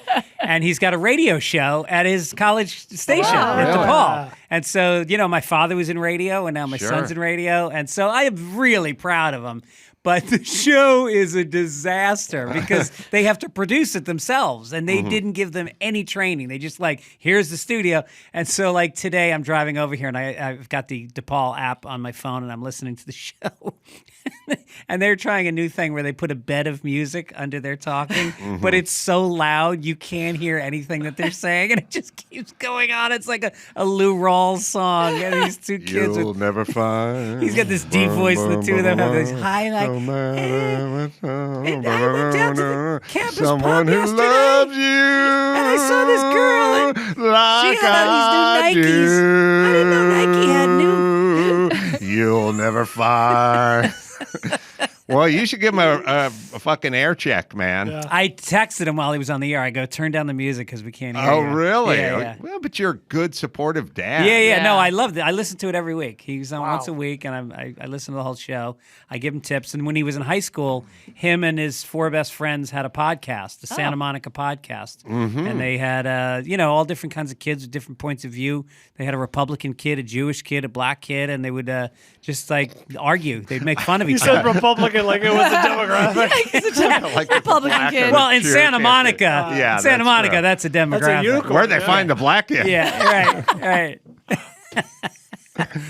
So, well, your son is getting his 10,000 hours in. Yeah. Starting early, which Right. is good. I could only imagine what it would have sounded like if we had podcasts. Oh my The God. ability to do a podcast in high school. Yeah. And first off, I don't think I would. I'm barely employable now. If there was a actual Recording. audio record of what the shit I would say What when I would you was say? 16. What would you have said? Oh, talked about? N-bombs and F-bombs and fag and whatever bombs. Everything with a bomb in front of it would have number one would have been nothing but whatever fill in the blank bomb. Yeah, your level of maturity is staggering, Adam. Oh, You've my- really come a long way. I've grown. I'm seasoned. I walked in the studio and I could hear the speakers. I heard you say retard, and I was like, "Here we are, Adam Carolla show." I was using it as an example, but I still did use the word because the problem is we now have two F-bombs or two F words. Right. There's I don't know if there's another N word. There's a few that have double. We're gonna start. We start getting into 3 and 4 words that start with the same, and then you said the Z word, and then people are going, "Which one was it?" It's now getting confusing. We have to be very judicious which ones we break off with the letter. LGBTQ. Every time I look up, there's another letter, and now there's a plus. Yes. Which I think you have to pay extra for every month. That's a premium service. Yeah. No, ad free. It's also it's gotta. I mean. I think there was Trudeau famously, Chris, you can find it. When Trudeau was trying to get through all the letters. Mm-hmm. It's a total nightmare for 70-year-old politicians now because they have to keep relearning the next letter in the next in sequence, and you can't screw it up, and who you're going to leave out. But that's why there's the plus now. Now we don't have to add any more letters. Right? I hope that covers that's it. all just existing plus everything. Infinity. Remember you just say infinity? That's it. She's done. I guess, but how would you feel if you were in the plus community, never really being represented? My letter was V, and I just. Oh, what if you were at a town hall and I went, it wasn't about sexual proclivities, but maybe just about nationalities. Right. And then I was like, we have the African American community, the Hispanic community, and the Latinx community, and then the rest of you guys. Now I'm going to heal the nation. Like, you wouldn't want to be in the rest pile, but right? It's a plus sign. It's not like et cetera. You know what I mean? you're right. Plus is like a good thing. Et cetera is like, I'm hearing you haven't earned your own letter. I haven't. Yeah. No, I mean, one, not you personally, but one in the community is not. Yeah. Will not dignify their title with a letter. You're just in the plus department, Plus. Yeah. Mm-hmm. You're basically is plus fat people? I don't know. Plus size. You know what it is? You're the first season of Gilligan's Island. Right. In the first season, it was in black and white. We got to find the opening to the first season. I think Mr. House said the N-word. Of Gilligan's Island. No, he did. Yeah. No, he said lovey. Oh. No, in the very first season, they did a thing where they went, the ship's aground offshore, right. And they did, with Gilligan, skipper to a millionaire and his wife. And then they just go, and the rest. Yeah. Oh, they didn't say the movie star? A movie star. The Professor and Marianne. That was season 2, I think. So in season 1, they only said the rest? 1, I think they did the rest, which is what you did to that marginalized community with your plus. The rest. Yeah. I know it's been brought up many times. Rest. Right. I swear it's somewhere in my head that they had the rest, and then Marianne got fucking pitched a fit or something and said, "What about me?" But we'll see if that's a wives' tale or it's living. Maybe in my they head should somewhere. add ETC to the end of LGBTQ to cover everybody. I mean, et cetera. Mm-hmm. Yeah, just like and the rest of you guys. Yeah. We'll see if we can find Justin. And we have both. Which one do you want? Well, let's do Justin first. It's just there's too many letters for him to keep track of, and he's lucid. I will never apologize for standing up for an LGBTQ. Fuck off, by the way. Good. Fucking step in your own bear trap, you fucking pussy. Good. He's never going to apologize because he's a fucking hero for the community. He can't remember. Yes, can't remember it, but he's never going to apologize. But he will not apologize. He stands up for communities he learned 10 minutes ago in the fucking trailer and can't remember them anymore. All right. Now, the first season was in black and white, yeah. And we'll see if they do and the rest Let's here. See. Desert Isle with Gilligan, the skipper too, the millionaire and his wife, the movie star, and the rest. This is why it's called the Adam Carolla Show, bitches. You're right. You're always right. That is the exact same. First season, it's what happened to Marianne. Let's see. Professor. And the professor. Professor. They got plussed. They did and get this plussed. is why you can't do this Can't to this trust people. community. They became marginalized. By the way, I think we need to take a moment here and acknowledge the gift that Adam Carolla is to the world. Cuban Missile Crisis, not a lot of information. No. The Pigs. space program, no. But you want to talk theme songs of Gilligan's Island in that's different right. seasons? How lazy do you have to be as a jingle theme song writing team to get 5 cast members laid out and then go, I'm hungry. Yeah. And they go, there's Only just two more. There's two more. Right. The professor and Marianne. And the rest. the rest. Yeah. You wonder, Hollywood's a pretty tight community.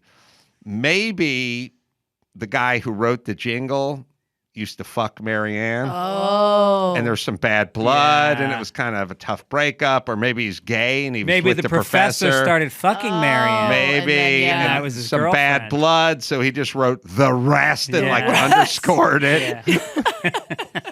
Because it's only 2 names at this Right. point. Or another take could be maybe there were more people on that show and they got the right before it aired. So they didn't know how many people were going to be on that island. You know what I mean? Right. Those poor people were like, I'm going to be on this new show. And then they were like, forget it. No, we don't like them. And then they're gone. And now So they thought it was a large group. they thought it was going to be people. a large group. And then it turns out it wasn't. It's just 2 more people. I reject that argument. You're right. He had an affair with Marianne. I She think fucked they're him just over. lazy. I think there was Well, they either were back lazy then, they or were or so just lazy. bad blood, you know? A lot of Right. bad blood on that island. Right. Did that team go on to write anything else? Like, the Beverly Hillbillies, which is, kind of the benchmark for telling the story. Oil, I miss theme songs. Texas Tea, yeah. Did you have any, do you remember, I'll put this up to everyone, local spots from when you were a kid that had jingles?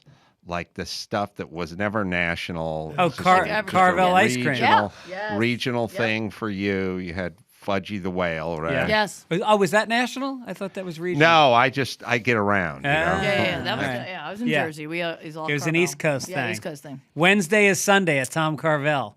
Because on Wednesday, they'd give you 2 Sundays for the price of 1. Good Crazy Eddies. Did they have a That theme? Crazy Eddie. Yeah. Did Crazy they Eddie. have a theme, though, like a jingle?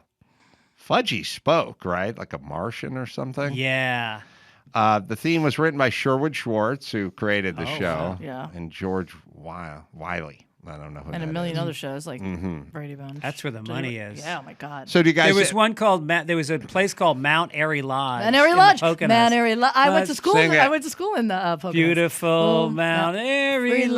Lodge. And there was a couple in the tub. And then they'd give you the phone number 226-0841. Oh, I don't remember that. Wow. Beautiful Mount Airy Lodge. There you go. A perfect example of a regional spot with Yes. a jingle that is burned into your psyche. Yeah. Brian, anything There from was your world? the local news stations had like their own jingles. I remember KTVU Channel 2 in the Bay Area said, "There's only 1, 2. There's Right. only 1, 2." Uh-huh. And that went on.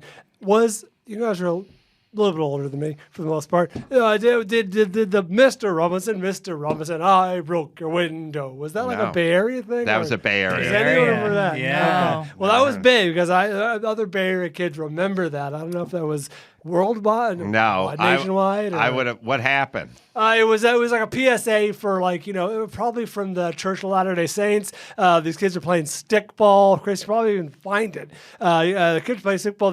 There's a grumpy old neighbor, Mr. Robinson, big gruff guy with a mustache. Is this it? Oh my God! And they break his window, and he's like, "Who broke my window?" And the one kid, I think it's a black kid, who was like, "Mr. Robinson, I broke your window." It was very operatic, obviously. Really? Yeah. Do we have Oh, it? KTVU, Channel 2.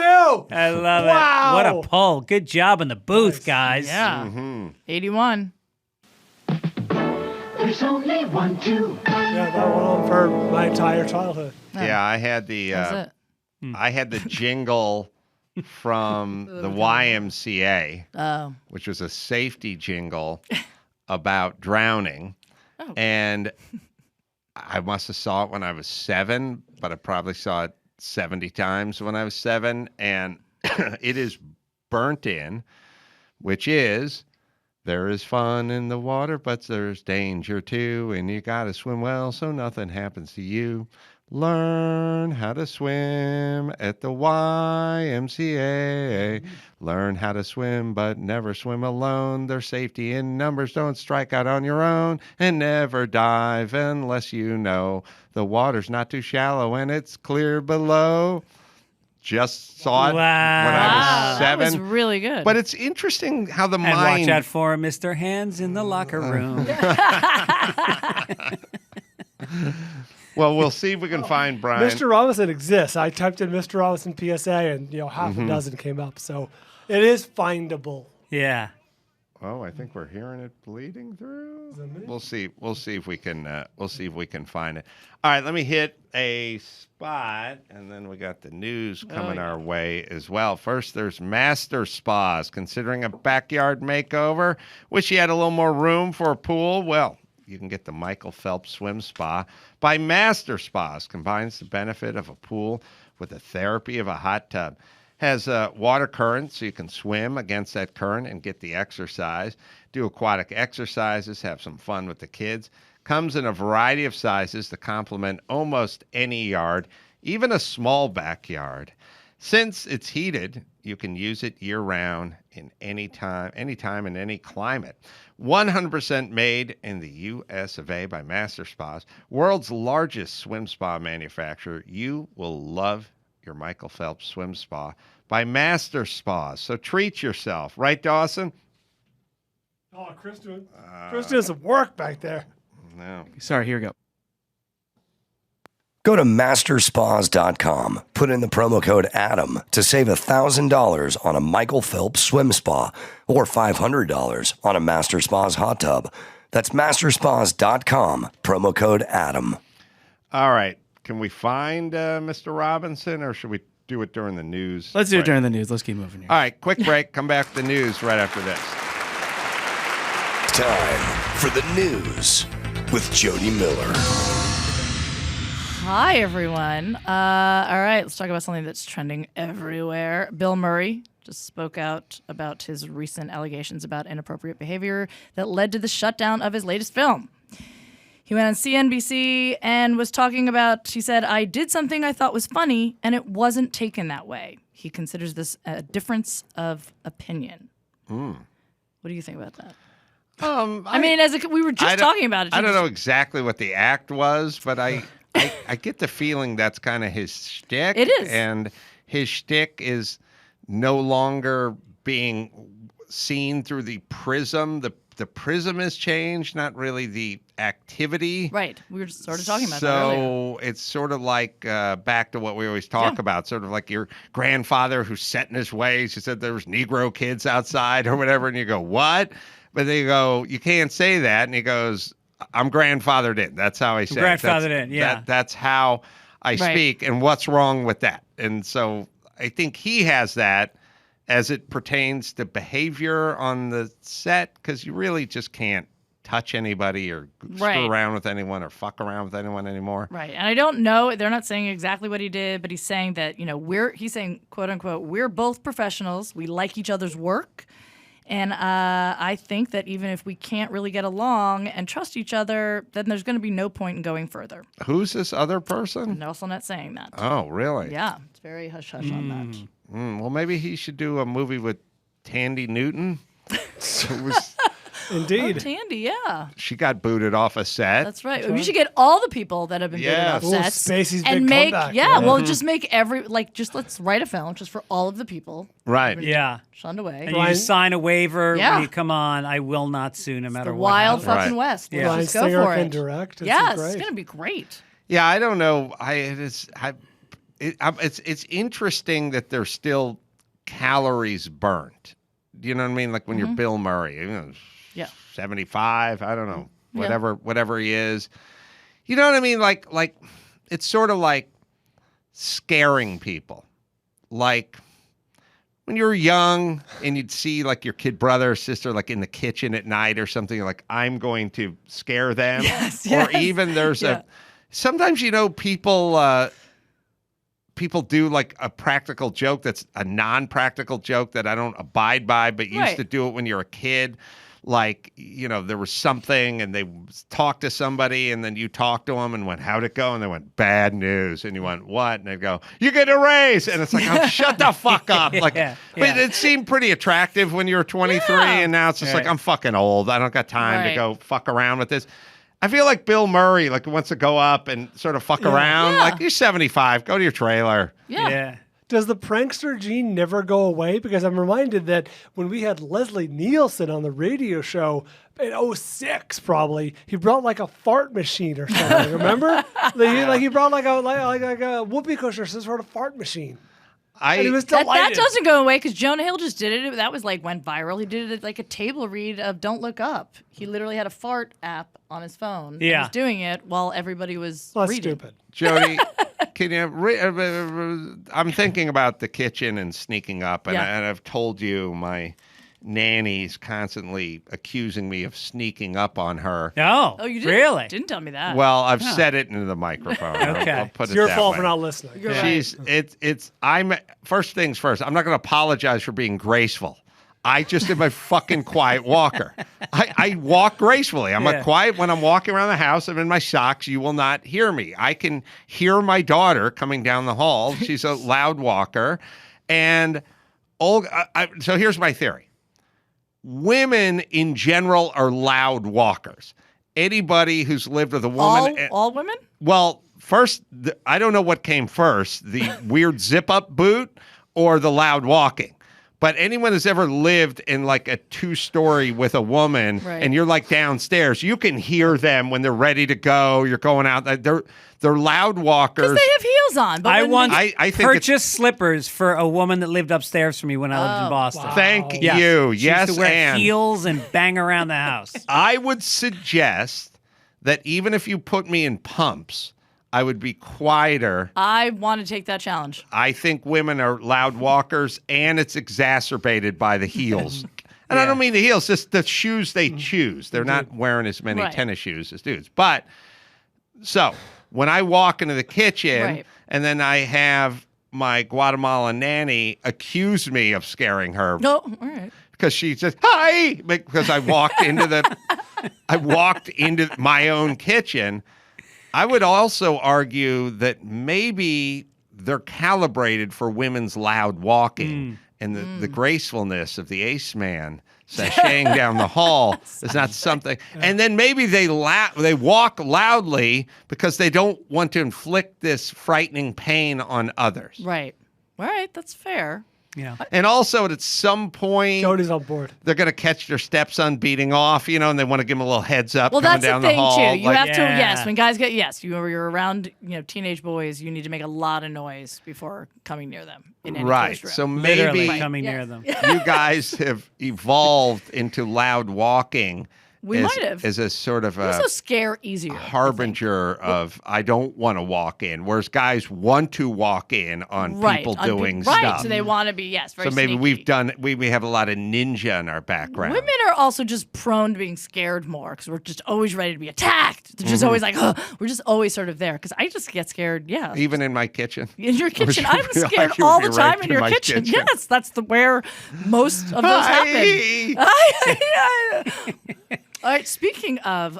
we have the Mr. Robinson PSA. Right? Yeah.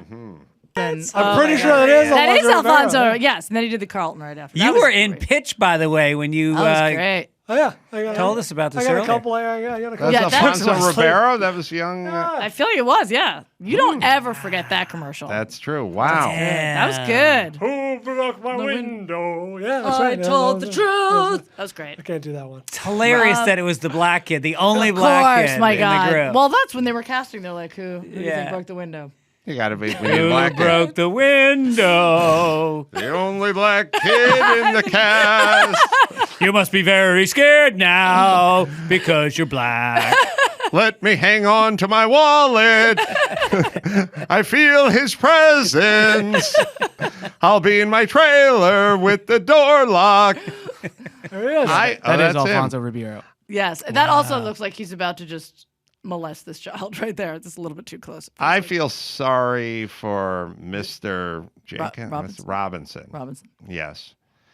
Because clearly the guy has chops operatically. Yeah. And he's probably, I bet if we sat that guy down, he'd tell you stories about playing at the Met, playing in front of the Queen, But he was Pavarotti called him the next replacement for him and tapped him as he's in the top 5 of young operatic singers in 1973 or whatever. Watch. And then he gets a call from his agent. This is it. This is what He's like, I got a gig. And he's like, is it with the London Philharmonic? No, it's with Carlton. He actually doesn't. That actor doesn't speak. That's how he Church sings of Latter-day everything. Saints. He sings Yeah. everything. Yeah. He tells his wife, "I got the role." I mean, that's his gig. So when his agent calls, he's got to be disappointed. Got to do it. Not even the early day Saints. This is worse than a cruise ship. Mr. Robinson. Yeah. Mr. All right. Robinson. Why is his name Robinson? Don't you feel like it should be Tagliatelle or something? He you know does what seem I mean? Italian. Yeah. Robinson's not an operatic. You think name. the Latter-day Saints know anything about fucking cultural differences? You're right. No. Well, if he was Italian, he wouldn't have forgiven the black kid. No. That's right. Oh, that's right. All right. Speaking of kids, this next story is pretty amazing and close to my heart. The title is, I donated sperm to father 47 kids, but women don't want to date me. This young man, Kyle Gordy, 30 years old, just came out. He's donated his sperm to over 1,000 women. He has 47 children and 10 on the way. That's him right there, sperm donor. Got his own Instagram account, sperm donor. That's what he's known at. He's very upset. He started doing this at 22. He felt that sperm banks were cold and clinical. And he wanted to know where the sperm was going. So he's actually donated them to the women. He doesn't go through a sperm bank, which just makes me mad because I tried to get pregnant on my own before I got my beautiful daughter, and I went through sperm banks and went through a lot of money. And this guy clearly has very potent sperm. How do customers find clients, whatever? How do they find him? They come and knocking. He's on Instagram. To be honest with you, that's his Instagram handle. Yeah. Oh, he's everywhere. I mean, to be honest with you, I actually looked at forums where people were just offering their sperm for free. Yeah, absolutely. But then you don't know who you're going to get. I mean, this guy seems pretty normal. But also, let's just think about that. The reason though you do go through a sperm bank is because you shouldn't have 47 children out there and 10 on the way. Every time he donates sperm and someone gets pregnant, that child, the chances of them sleeping with one of their siblings increases. Think about that. There's just so many of them, and I think it's all sort of in the area. Like they're going to fuck a sibling. Oh, yeah. Yeah, I've seen some internet videos about that. Yeah. Stepmoms and brothers and stepsisters. There should be a Latter-day Saints PSA about the danger. I don't. Whose sperm is this? I need some sperm. Who fucked my sister? Do we have to verify it's his sperm? You know what I mean? Like when you're getting drug tested, there's a dude in the bathroom with you. Right. So you don't think that this is his? You think he's getting it from his friends? I don't know. How was one to know? I'm saying I can't give a piss test by just going into a bathroom and locking the door. That could be someone else's piss. Somebody else's sperm. And if you keep that sperm close to you, on your body after 30 minutes, it's good for 30 minutes after ejaculations. It's still potent. I mean, if you have a sense of humor, you get your black buddy to beat off into the vial, right? And then you go, may I use your bathroom here, and then you pretend to squeeze one out, and then you hand her the Dixie cup. Can't tell. And then 9 months later, but it's tastes, awesome, It right? tastes different, though. It does. No, I meant for the, vaginally. Anyway, good for him. So, I mean, did you guys ever think about donating? Like when you were young? You get a lot of money for that. I don't think get a lot. No. I always thought it was funny because, like, I remember somebody showed me an ad in the Harvard newspaper for sperm donors because, like, women wanted, smart sperm. But it's like, but you're not getting the top of the Harvard sperm. You're getting the guys that still need to whack off for $50. You're not getting a Winklevoss. Yes. Yeah. I think they get a couple hundred now, but there's a lot of like rules. I remember reading about it. Like you can't jack off for 48 hours before donating, and then you have to like. But I mean, if you do it every time, you get like $250, and you can do it up to 3 times a week. Almost. I mean, you guys get like $50,000 for your eggs. Yes, women get a ridiculous amount, but you have to be like in a certain age range, and like your genes have to be. You have to be pretty. When I was like 14, my mother offered me money to not jerk off anymore. Did you was take the it? opposite of it. Really? No. That's like a gun Can't buyback put a price. program in a bad neighborhood. Like we've admitted we can't solve this problem. We just have to give felons cash at this point. It's all we can do. We can't stop it anymore. Yeah. It's out of control. It's out of control. It's rampant. Right. Yeah. Yeah. She really came to you. How much money did she have? No, that's not true. But here's what she did do, though, is I came home from school one day, and I had this bed that was old. And it had, remember the old beds had metal box springs? Yeah. Yes. So it had a metal box spring. We didn't have box springs, but even that was considered a luxury item. Yeah. But I get it. I'd seen them. And so when I began my adventures in masturbation, I was very... I was not like you walking down the hallway. I was healthy. I was a little loud. It was squeaky. It was squeaky. And I came home from school one day, and there was a bottle of 3M oil on my dresser, and she had oiled my bed. Oh, and I realized that every time the family room was right underneath my bedroom, and I realized that like every time I was jerking off, which was a couple times a night. They were hearing it while they were watching 60 Minutes. And Who is that more disturbing for, you or your mom? Oh, for her, definitely. Did she leave the 3M oil out as a message, or did she just forget to put it away? No, she spiked the mic. Yeah, she left it as a message. Wow. Yeah. Interesting. Yeah.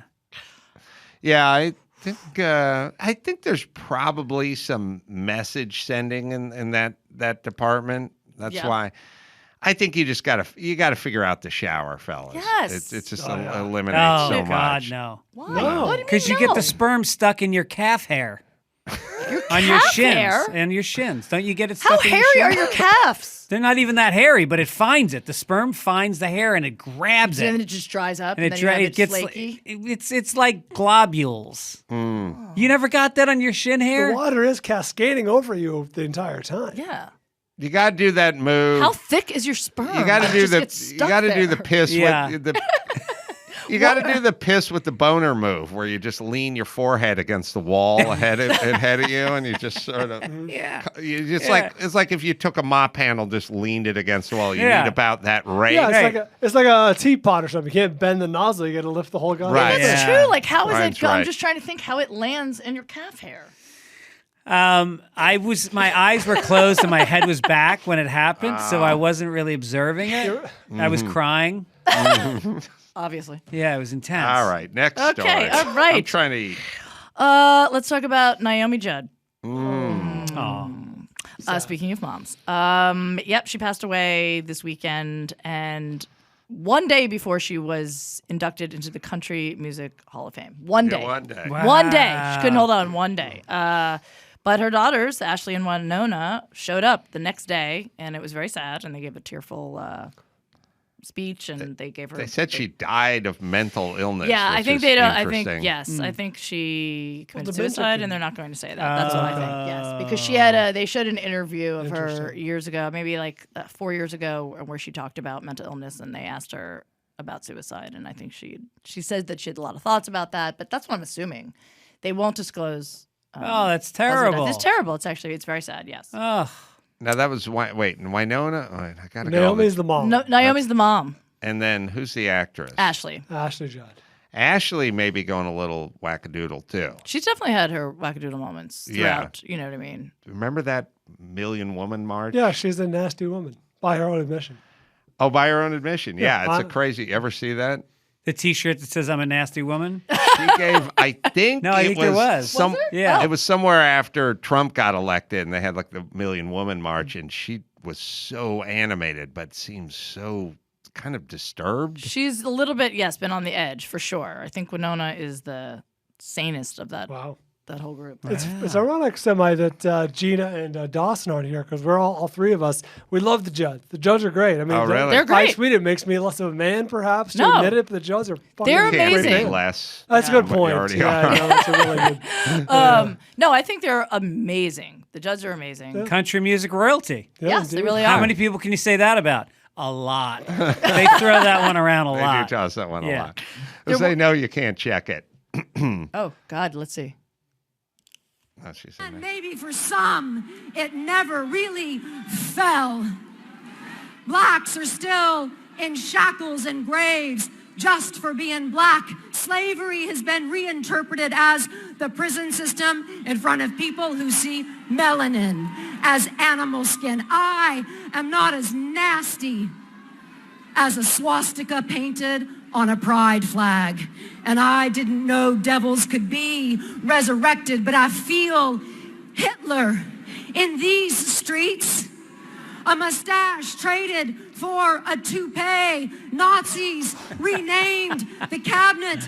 Electroconversion therapy, the new gas chambers, shaming the gay out of You can pause it. America. Let me explain why there could never be a million man march, because about 18 seconds into this, a fucking beer can would come flying. Get off the fucking stage, douche. Bring me Rosington Collins. Yeah. Fuck, Jesus Christ. There can be, we wouldn't tolerate You this. wouldn't, of course not. We would That's never. That was without a teleprompter. Yeah, that she was really on was memory. ranting. She's off book there. Jeez.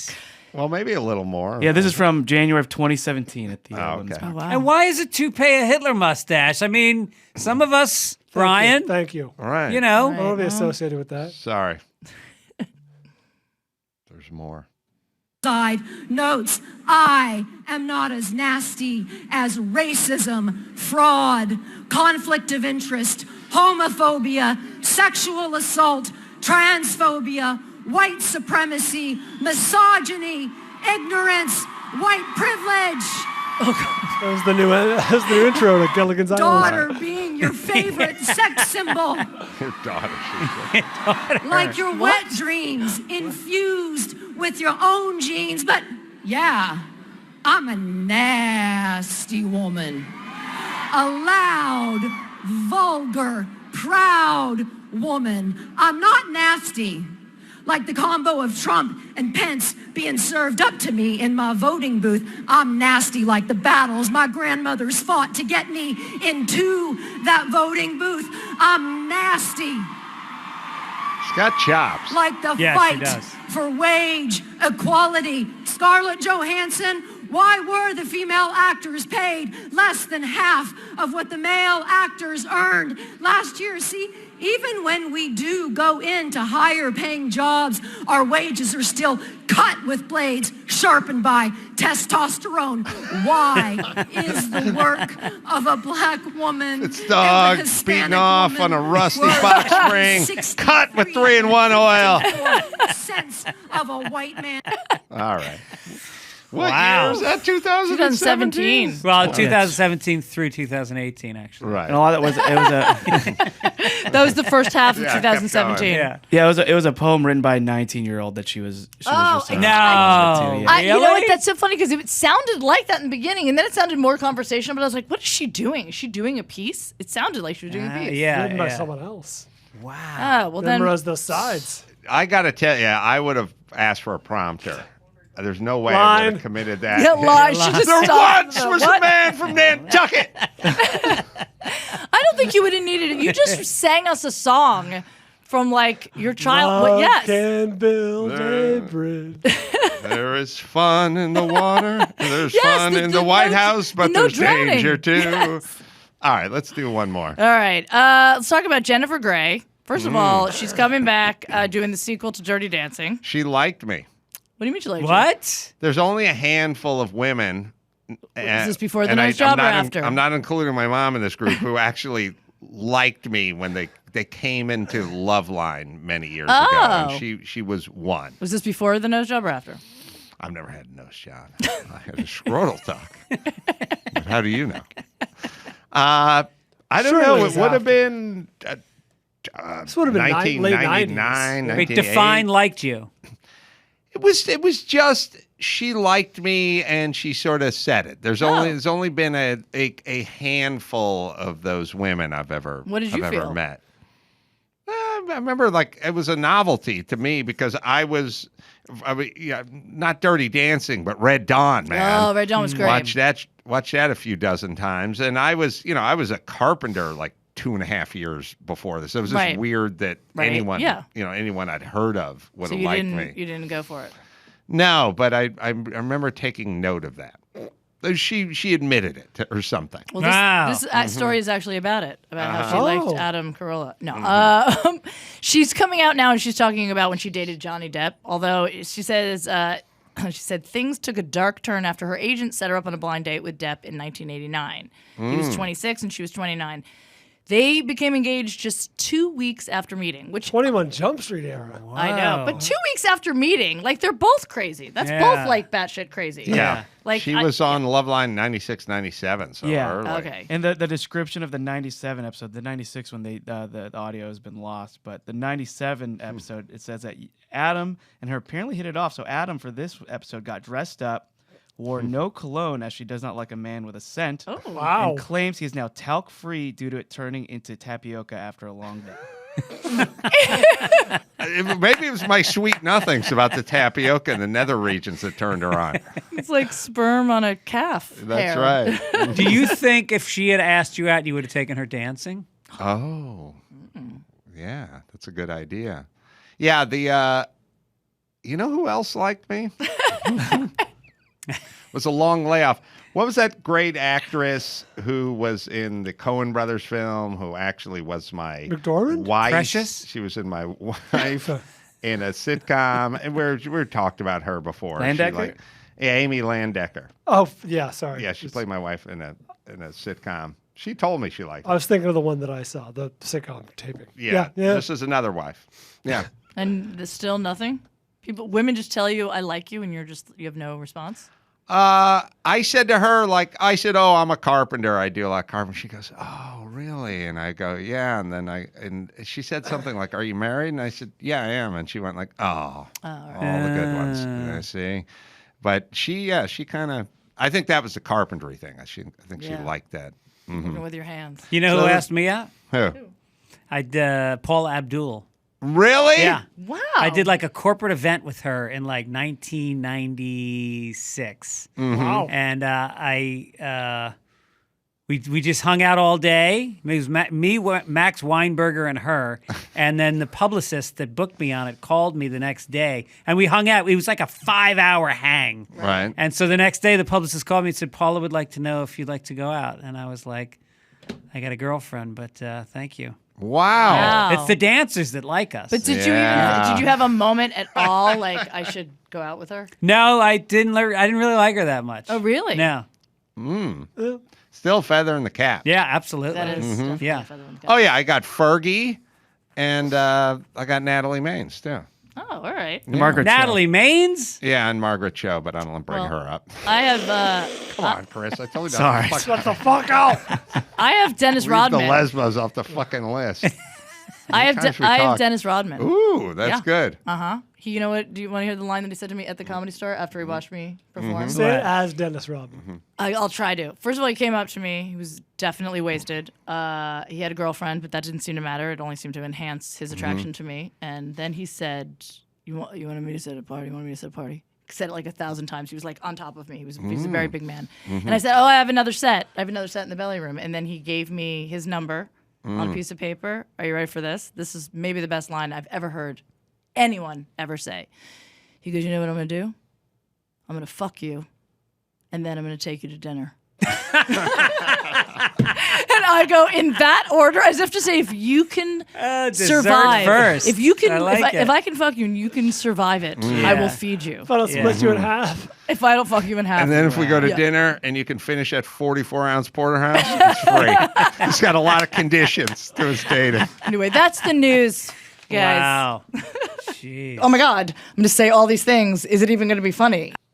Don't worry, Gina. Your job is safe. That was the news with Jodi Miller. Well, last but not least, there's LifeLock. All an identity thief needs for a shopping scam is your name and mailing address, email, and phone number. And with that, they start an online store account, and they'll have their own shopping info in there. It's important to understand how cybercrime and identity theft are affecting our lives every day. We put our info at risk on the internet in an instant. Cyber criminals could harm your finances and your credit.